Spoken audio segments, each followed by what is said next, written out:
Welcome everyone. आज से हम शुरू कर रहे हैं डीजल इंजन का मल्टीपल चॉइस क्वेश्चन का सेट। मल्टीपल चॉइस क्वेश्चन यानी ऑब्जेक्टिव टाइप क्वेश्चन। ये पहला सेट हमने तैयार किया। इसके अंदर 15 क्वेश्चंस आपको मिलेंगे, उनके आंसर्स मिलेंगे, एक्सप्लेनेशन भी मिलेगा साथ साथ में। आगे बढ़ने से पहले बता दें, ये जो हम क्वेश्चंस करा रहे हैं वो आपको करवा रहे हैं WPO की वैकेंसी के लिए। WPO की वैकेंसी जो HSSC द्वारा अभी आने वाली है वाटर पंप ऑपरेटर की, उसके लिए और उसके मैकेनिकल डीजल पार्ट में हम आ रहे हैं। तो अगर आप WPO का फॉर्म भर रहे हो तो आपको समस्या हो रही है अपन WPO की तैयारी कहाँ से करें, तो उसके लिए आपको डिवाइन स्टडी ऐप पे चले जाना है। डिवाइन स्टडी ऐप पर डाउनलोड करके आपको वहाँ पे वाटर पंप ऑपरेटर का पूरा कोर्स मिल जाएगा। डिवाइन स्टडी ऐप का लिंक आपको नीचे डिस्क्रिप्शन बॉक्स में मिल जाएगा। तो शुरू करते हैं अपना क्वेश्चन। सबसे पहला क्वेश्चन है, एक डीजल इंजन में को ऑप्शन है, एक डीजल इंजन जो है उसके अंदर क्या क्या ऑप्शन है। स्पार्क इग्निशन इंजन है, कंप्रेशन इग्निशन इंजन है, एक्सटर्नल कंबस्टन इंजन है, या में ईंधन के रूप में गैसोलीन का प्रयोग होता है।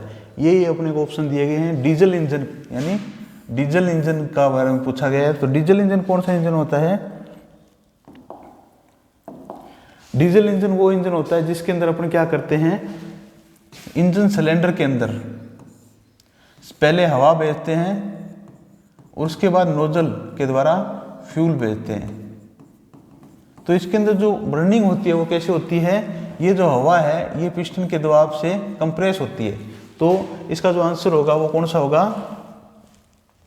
कंप्रेशन इग्निशन इंजन, यानी कंप्रेशन के कारण इसके अंदर हवा का तापमान बढ़ा दिया जाता है, जिससे क्या होता है, इग्निशन होता है। तो ये इसका आंसर होगा। अगला क्वेश्चन है अपना, निम्नलिखित में से कौन सा एक्सटर्नल कंबस्टन इंजन का उदाहरण है? किसका उदाहरण पूछा गया अपने को? एक्सटर्नल कंबस्टन इंजन का। एक्सटर्नल कंबस्टन इंजन यानी ऐसे इंजन जिसके अंदर दहन जो है वो इंजन सिलेंडर में ना होके कहीं बाहर कराया जाता है। कंबस्टन चेंबर यानी इंजन सिलेंडर के अंदर नहीं होता, कंबस्टन चेंबर होता है बाहर। कहाँ पे होता है? बाहर। तो इसके अंदर देखो, पेट्रोल इंजन, पेट्रोल इंजन में क्या होता है, इंजन के अंदर ही दहन होता है।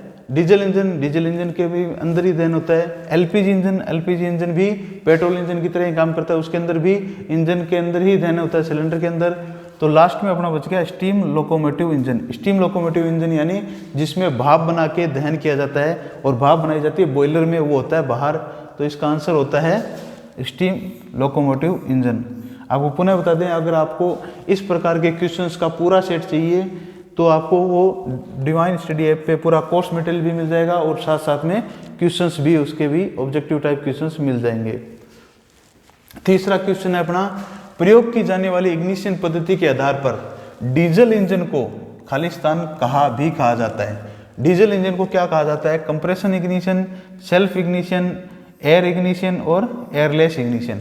अभी मैंने पहले बताया था क्या होता है, डीजल में जो है इग्निशन जो होता है वो किसके कारण होता है? कंप्रेस्ड एयर के कारण। पिस्टन एयर को कंप्रेस करता है सिलेंडर के अंदर, तो इसका आंसर होगा कंप्रेशन इग्निशन इंजन। क्या आंसर होगा इसका? Compression ignition engine. Next question है अपना, एक इंजन का स्ट्रोक होता है। इंजन का स्ट्रोक, ये स्ट्रोक क्या होता है, कंप्रेशन इग्निशन क्या होता है, स्पार्क इग्निशन क्या होता है, ये सारा हम आपको थ्योरी के अंदर पूरी तरह से पढ़ा देंगे। स्ट्रोक जो होता है वो होता है, एक बेसिक बता देता हूँ। स्ट्रोक होता है, पिस्टन जो है सिलेंडर के अंदर चलता है। पिस्टन क्या करता है? सिलेंडर के अंदर चलता है और वहाँ से इस पिस्टन के साथ कनेक्टिंग रोड जुड़ी होती है। तो पिस्टन जो है ऊपर नीचे मूव करता है। तो पिस्टन की एक निश्चित जगह होती है जहाँ तक ये मूव कर सकता है, ऊपर नीचे जा सकता है।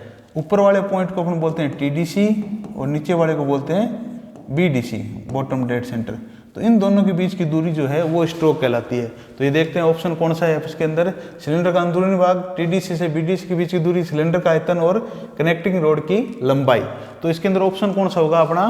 TDC से BDC की बीच की दूरी। क्या होगा ऑप्शन? TDC से BDC से के बीच की दूरी जो है वो क्या कहलाता है? एक इंजन का पूरा स्ट्रोक कहलाता है। सक्शन स्ट्रोक के दौरान पेट्रोल इंजन में खींचा गया चार्ज होता है। सक्शन स्ट्रोक के दौरान पेट्रोल इंजन में खींचा गया चार्ज होता है। क्या सक्शन स्ट्रोक, अभी आपने बताया था स्ट्रोक क्या होता है, तो स्ट्रोक के आधार पर इंजन अलग अलग प्रकार के होते हैं। पेट्रोल इंजन भी होता है, डीजल इंजन में भी स्ट्रोक होते हैं। स्ट्रोक के आधार पर 2 स्ट्रोक इंजन होता है, 4 स्ट्रोक इंजन होता है। उसके अंदर क्या होते हैं अलग अलग, जैसे 4 स्ट्रोक में बोल दिया तो 4 स्ट्रोक में 4 स्ट्रोक होते हैं, उनमें से एक स्ट्रोक है सक्शन स्ट्रोक।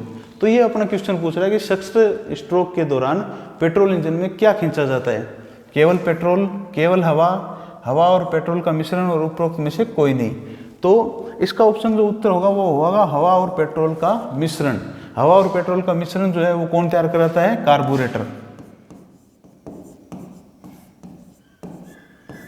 नॉर्मली आप बाइक चलाते होगे, बाइक चलाते हो तो आप क्या करता है, जब भी आपका एवरेज ऊपर नीचे होती है तो आप मैकेनिक के पास जाते हो, मैकेनिक जाके आपको क्या बोलता है, कार्बोरेटर की सेटिंग बिगड़ गई। सेटिंग में क्या होता है, ये हवा और पेट्रोल का मिश्रण जो है उसका अनुपात बिगड़ जाता है।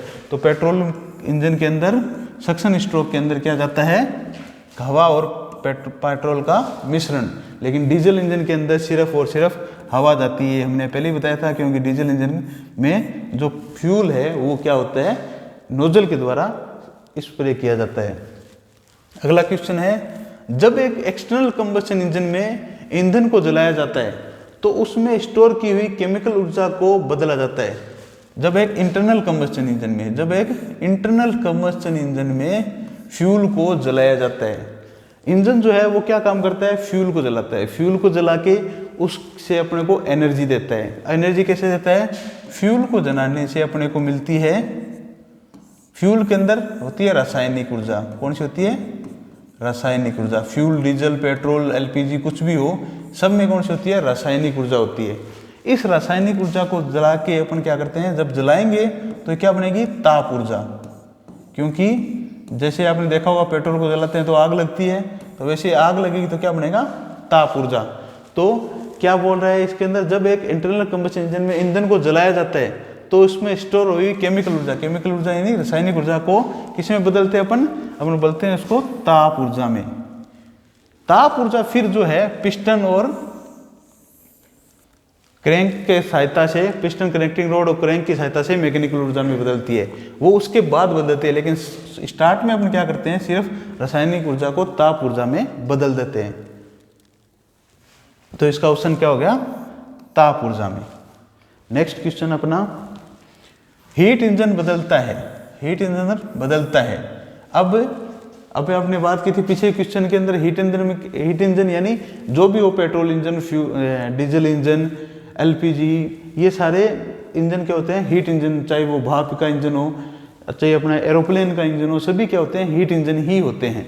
तो ये हीट इंजन क्या होते हैं, इसके कौन कौन से प्रकार है, ये भी सारा कोर्स जो है आपको अपने डिवाइन स्टडी ऐप में मिल जाएगा। इसको पूरी तरह से आप पढ़ोगे तो आपके कॉन्सेप्ट क्लियर हो जाएंगे। तो इसके बारे में अपन बात करते हैं, हीट इंजन बदलता है, किसको बदलता है, ताप ऊर्जा को मैकेनिकल ऊर्जा में और मैकेनिकल ऊर्जा को ताप ऊर्जा में।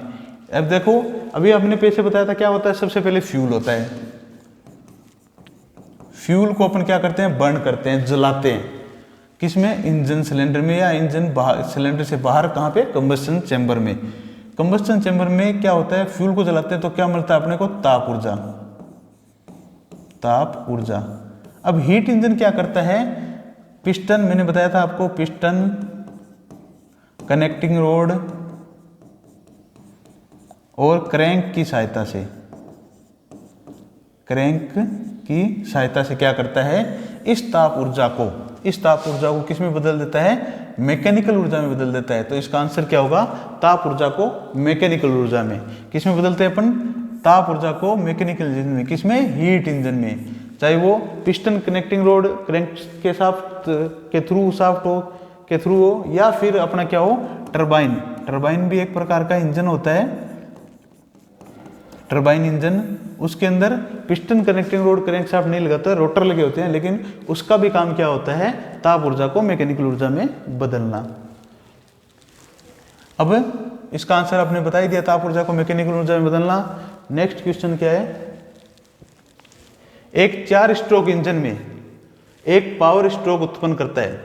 एक 4 स्ट्रोक, अभी हमने बताया था आपको पहले ही एक इंजन के अंदर कितने स्ट्रोक हो सकते हैं, 4 तक स्ट्रोक हो सकते हैं। 2 स्ट्रोक होता है और 4 स्ट्रोक होता है। में पावर स्ट्रोक, इसमें जो एक स्ट्रोक होता है कौन कौन से होते हैं, सक्शन का होता है, कंप्रेशन होता है, पावर होता है और एग्जॉस्ट होता है। 4 स्ट्रोक होते हैं। तो ये पूछ रहा है कि एक 4 स्ट्रोक इंजन में पावर स्ट्रोक उत्पन्न करता है, क्या करता है, क्या करता है, ये देखिए पूछा है। क्रैंकशाफ्ट के 2 चक्रों में पावर स्ट्रोक, 4 स्ट्रोक इंजन जो है पावर स्ट्रोक कितनी बार उत्पन्न करता है, ये पूछा गया है। क्रैंकशाफ्ट के 2 चक्रों में, क्रैंकशाफ्ट के 4 चक्रों में, क्रैंकशाफ्ट के 6 चक्रों में हो या क्रैंकशाफ्ट के 8 चक्रों में। अभी हमने बताया था क्या होता है, स्ट्रोक क्या होता है, पिस्टन जो ऊपर से नीचे गति कर सकता है हाईएस्ट, एक टीडीसी से बीडीसी तक। कहाँ से, टीडीसी से बीडीसी तक जब पिस्टन गति करता है तो इसको अपन क्या बोलते हैं, स्ट्रोक। क्या बोलते हैं, स्ट्रोक। तो ये जो एक स्ट्रोक जब पूरा होता है तो ये कनेक्टिंग रोड के थ्रू जो ये क्रैंकशाफ्ट होती है, इसका पूरा विवरण आपको क्रैंकशाफ्ट कैसे होती है, क्या काम करती है, ये भी आपको थियोरेटिकल क्लासेज में मिल जाएगा डिवाइन स्टडी ऐप पे। अब ये क्रैंकशाफ्ट जब ये एक पिस्टन एक गति करता है तो क्रैंकशाफ्ट 180 डिग्री रोटेट होती है। कितनी रोटेट होती है, 180 डिग्री। तो चार एक स्ट्रोक में 180 होती है, तो 4 स्ट्रोक में क्या होगा, इसको 2 बार घूमना पड़ेगा। 180 360 पे एक चक्कर पूर्ण होता है, तो 4 स्ट्रोक पूरे करने पर उसको कितने बार घूमना पड़ेगा, 2 बार घूमना पड़ेगा। तो क्रैंकशाफ्ट के 2 चक्रों में अपने को एक पावर स्ट्रोक उत्पन्न होता है। तो इसका आंसर क्या है कि 4 स्ट्रोक पेट्रोल इंजन या डीजल इंजन में एक पावर स्ट्रोक कब उत्पन्न होता है, क्रैंकशाफ्ट के 2 चक्रों में उत्पन्न होता है। नेक्स्ट क्वेश्चन अपना क्या है, एक 2 स्ट्रोक साइकिल इंजन। अब क्या पूछ लिया, एक 2 स्ट्रोक साइकिल इंजन। पहले क्या पूछा था, 4 स्ट्रोक साइकिल इंजन। अब पूछा एक 2 स्ट्रोक साइकिल इंजन में एक पावर स्ट्रोक उत्पन्न करता है। अभी बताया था 2 स्ट्रोक में यदि होगा, अभी बताया था स्ट्रोक होता है टीडीसी से बीडीसी के बीच की दूरी, और एक स्ट्रोक पूरा करने के लिए क्रैंकशाफ्ट को 180 डिग्री घूमना पड़ता है। तो 2 स्ट्रोक पूरा करने के लिए क्रैंकशाफ्ट को कितना घूमना पड़ेगा, 360 डिग्री, यानी 360 डिग्री का मतलब हो गया एक चक्कर। तो क्रैंकशाफ्ट के प्रत्येक चक्कर में अपने को क्या होता है, पावर जनरेट होती है। तो इसका आंसर क्या होगा, क्रैंकशाफ्ट के प्रत्येक चक्कर में। नेक्स्ट क्वेश्चन अपना है वो है, पावर स्ट्रोक के दौरान निम्नलिखित में से कौन इनलेट और एग्जॉस्ट वाल्वों की सही पोजीशन देता है। इनमें से इनलेट और आउटलेट वाल्व, इनलेट वाल्व कौन सा होता है, जिसके अंदर अपन क्या करते हैं, पिस्टन जो बनाया है मैंने, ये सिलेंडर बनाया है, इसके अंदर एक इनलेट वाल्व होता है और एक एग्जॉस्ट वाल्व होता है। इनलेट वाल्व के अंदर अपन क्या करते हैं, फ्यूल और एयर भेजते हैं, पेट्रोल इंजन के लिए, और डीजल में सिर्फ एयर भेजते हैं। तो इसको बोलते हैं इनलेट वाल्व। और ये है आउटलेट वाल्व या एग्जॉस्ट वाल्व, जहाँ से अपनी दग्ध गैसें यानी बर्निंग के बाद जो बची हुई गैसें हैं वो बाहर निकलती है। तो ये पूछ रहा है कि पावर स्ट्रोक के दौरान दोनों वाल्वों की क्या स्थिति होती है। पावर स्ट्रोक के दौरान इनलेट वाल्व का खुलना और एग्जॉस्ट वाल्व का बंद होना ये नहीं होता, क्योंकि इनलेट वाल्व कब खुलता है, जब अपने को इसके अंदर फ्रेश एयर देनी होती है या फ्रेश फ्यूल देना होता है। एग्जॉस्ट वाल्व का खुलना और इनलेट वाल्व का बंद होना ये भी नहीं होगा, क्योंकि एग्जॉस्ट वाल्व कब खुलता है, एग्जॉस्ट वाल्व खुलता है जब अपने क्या करते हैं, दग्ध गैसों को बाहर निकालते हैं। दोनों वाल्वों को का बंद होना और दोनों वाल्वों का खुली पोजीशन में होना, दोनों वाल्व खुली पोजीशन में यदि होंगे तो पावर जनरेट ही नहीं होगी, क्योंकि कोई प्रेशर बिल्डअप नहीं होगा। प्रेशर बिल्डअप नहीं होगा तो अपन कोई किसी भी प्रकार का क्या कर सकते हैं, यहाँ पे पावर जनरेट नहीं कर सकते। तो इसका आंसर क्या होगा, दोनों वालों का बंद पोजीशन में होना, क्योंकि दोनों वालों जब बंद पोजीशन में होंगे तभी अपने पास क्या होगी, पावर जनरेट होएगी। तो ये इसका आंसर होगा दोनों पावर का बंद, दोनों वाल्वों का बंद पोजीशन में होना। आपको पुनः बता देते हैं, इस प्रकार की वर्किंग, इंजन की वर्किंग समझने के लिए आपको पूरी थ्योरेटिकल क्लासेस कहाँ पे मिल जाएगी, डिवाइन स्टडी ऐप में मिल जाएगी, जिसका लिंक हमने नीचे डिस्क्रिप्शन बॉक्स में आपको दे दिया है। नेक्स्ट क्या है, एक इंजन में स्ट्रोक की लंबाई होती है क्रैंक की थ्रो की आधी, क्रैंक की थ्रो के बराबर, क्रैंक की थ्रो का 2 गुना और क्रैंक की थ्रो का 3 गुना। पुनः वही चित्र बना देता हूँ मैं आपको, सिंपल सा, ये पिस्टन, ये कनेक्टिंग रोड और ये क्रैंक। अब देखिए क्रैंक, ये जो रेडियस है इसको बोलते हैं क्रैंक की थ्रो। तो अभी क्रैंक इतना ऊपर आ सकता है और इतना ही नीचे जा सकता है। तो जो पिस्टन के स्ट्रोक की लंबाई है वो कितनी होगी, यहाँ से लेके यहाँ तक, यानी क्या होगी, क्रैंक की थ्रो का 2 गुना। तो ये इसका आंसर होगा। नेक्स्ट क्वेश्चन है अपना, एक इंजन का स्ट्रोक होता है, एक इंजन का स्ट्रोक होता है, आपने बताया दिया था अपने को, आपको टीडीसी से बीडीसी के बीच की दूरी।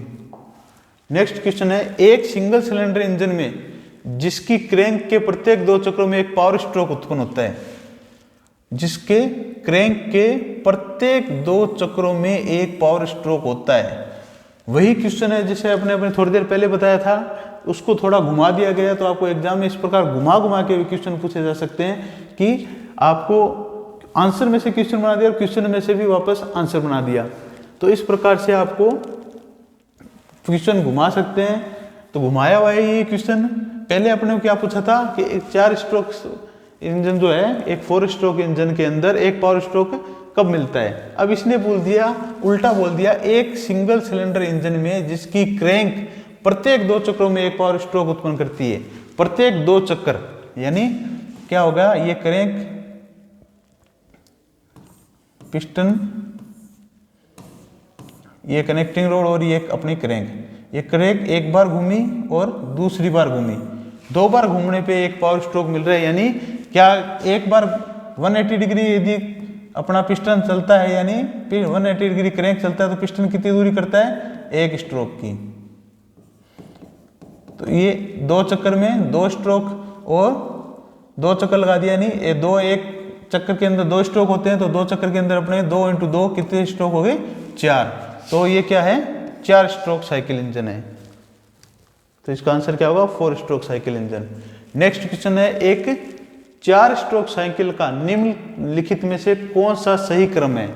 निम्नलिखित में से कौन सा सही क्रम है, यानी 4 स्ट्रोक कौन कौन से होते हैं, आपको बताया था। सबसे पहले होता है सक्शन, यानी फ्रेश चार्ज जो है वो सिलेंडर के अंदर आता है। उसके बाद होता है कंप्रेशन, फ्रेश चार्ज जो सिलेंडर के अंदर आ गया उसको दबाया जाता है। उसके बाद होता है पावर स्ट्रोक, जिसके अंदर अपने को जो कंप्रेशन किया हुआ फ्यूल है उसको हम क्या करते हैं, जलाते हैं, तो अपने को पावर जनरेट होती है। उसके बाद होता है एग्जॉस्ट स्ट्रोक। तो ये जो है आप ऑप्शन सी में देख पाओगे कि इंडक्शन स्ट्रोक यानी सक्शन स्ट्रोक होता है। इंडक्शन स्ट्रोक को, सक्शन स्ट्रोक को बोलते हैं इंडक्शन, कंप्रेशन, पावर और एग्जॉस्ट।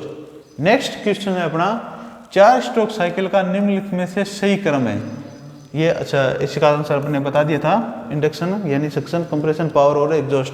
नेक्स्ट क्वेश्चन है, उपरोक्त में से कोई नहीं, निम्नलिखित में से कौन सा कथन सही नहीं है। निम्नलिखित उपरोक्त में से, सॉरी ये गलत लिख दिया थोड़ा सा, उपरोक्त में से या निम्नलिखित में से, ये क्वेश्चन यहां से शुरू होना है। निम्नलिखित में से कौन सा कथन सही नहीं है, थोड़े टाइपिंग मिस्टेक हो गई। निम्नलिखित में से कौन सा कथन सही नहीं है।